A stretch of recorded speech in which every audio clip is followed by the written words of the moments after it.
ನೀನೆ ರಾಮ, ನೀನೆ ಶ್ಯಾಮ, ನೀನೆ ಅಲ್ಲ, ನೀನೆ ಯೇಸು, ನೀನೆ ಕರ್ಮ, ನೀನೆ ಧರ್ಮ, ನೀನೆ ಮರ್ಮ, ನೀನೆ ಪ್ರೇಮ.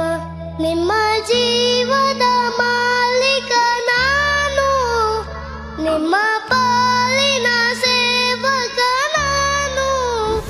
ನನಗೇನು ಹೆಸರಿಲ್ಲ, ಹೆಸರಲ್ಲಿ ನಾನಿಲ್ಲ. ಕಣ ಕಣ ಕಣದೊಳಗೆ ಕುಳಿತಿ